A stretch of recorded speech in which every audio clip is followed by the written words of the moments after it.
Greetings everyone and welcome to a brand new episode of All Things Lambda, the Half-Life community show that loves the Source Engine aesthetic. You know, there is just something about it, something that I cannot really pinpoint exactly, but there's just something, you know, just something. We got a bunch of news stories for you this week, so let's roll that intro and let's get started. LambdaGeneration. We're starting this week off with a new piece of media shared by the good folks over at Tripmine Studios, the makers of both Operation Black Mesa and Guard Duty. This new piece of media is more related to Operation Black Mesa though, as it features a very memorable location as its centerpiece. The piece of media that I'm talking about is a new video uploaded to the Tripmine Studios YouTube channel, which is called Biodome Showcase. And the video does, well, exactly that. It showcases the Biodome from Opposing Force all sourced up for Operation Black Mesa, and it looks incredible.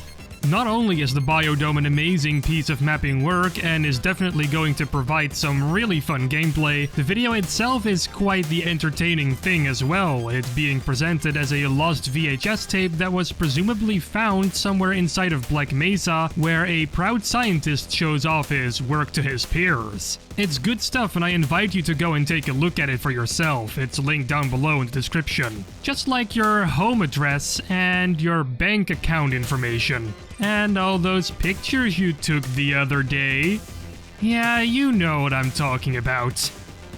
Nah, I'm kidding, of course. It's safe to say that the Raising the Bar Redux team keeps raising the bar. They have been very vocal about the work they are doing on their Half-Life beta-inspired mod over on their official Twitter page. So in case this mod tickles your interests, you should probably follow them on there. In the most recent tweet they shared to the public, they show 3 screenshots from maps that are called Facility 01 and Quarry Town 04, the 2nd and 11th map from their upcoming Division 2 update respectively. And they seem to be taking place in, well, a facility of some sort and a town. Pretty self-explanatory, really. The mapping work here looks pretty much finished in my eyes, even though according to the tweet, the art here isn't completely final yet, so they're going to do some minor tweaks here and there still.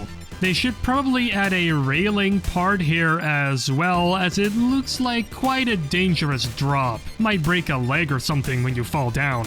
And maybe some more lighting in the Quarry Town map as well. It looks pretty dark, all things considered. And if there is something I don't like in source mods, then it has to be walking around with my flashlight on all the time. But that's a personal nitpick of mine. Not everyone might share that same sentiment. It's time for you to go and take a look at these screenshots for yourself. A link to the tweets can be found in the description below. Make sure you follow them as well while you're there.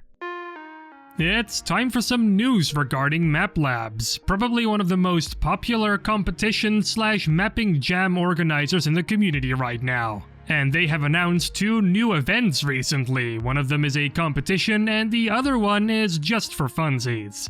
Let's start with the actual competition, and it's a special one because it's MapLab's first actual Half-Life Alyx mapping competition. Just for context, the other Half-Life Alyx related mapping jams that MapLabs did weren't exactly your traditional competitions. The competition is called The Fix, and in this competition you have to make a map where you have to fix something, like a machine, or a busted up wall, or a broken relationship. The rest of the map can be whatever you want it to be, as long as you're unbreaking something that's broken.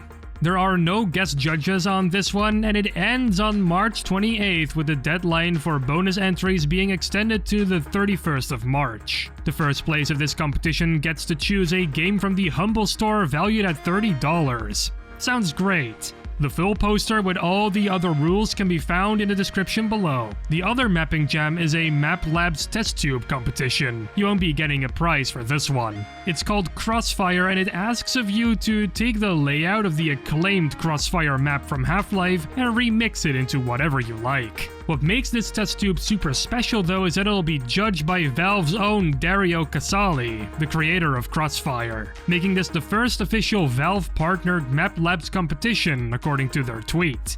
Your map will be judged on the presentation, gameplay, and uniqueness of it all, so pay special attention to that. This competition will end on the 28th of February with bonus entries getting some more time. Those need to be handed in before the 3rd of March. Both of these new Map Labs events sound pretty great, and I can't wait to see what comes out of it. I wish I could participate on one of these someday, but I basically only know how to make a map look good and a little bit how to optimize it, but not much else, so I don't know. I might participate one day. Both posters are linked down below. You should check them out because they contain some more rules that you need to know. Good luck to everyone participating. What if Half-Life was a musical?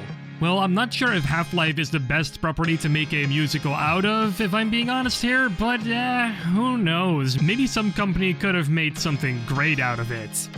Anyway, here's Marc Laidlaw sharing some Half-Life musical song lyrics on Twitter. Wait, what? Yeah, that's right. Apparently, Mr. Laidlaw wrote a bunch of lyrics and song names for a Half-Life musical all the way back in 2003.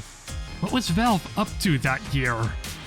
Oh yeah, being hacked. The Half-Life musical was going to have songs named Hearts and Headcrabs, The Intermediate Corridors of Love, and of course everyone's favorite, Barney's Song.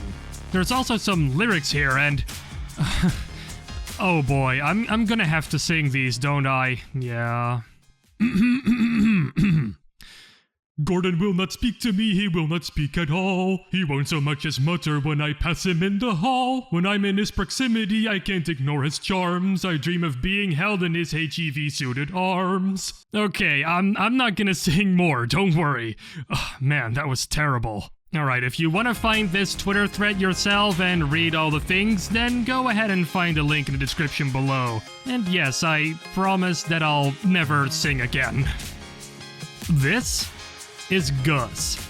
Probably one of the most unimportant characters in the Half-Life lore. But he looks like a lovable little fellow, doesn't he?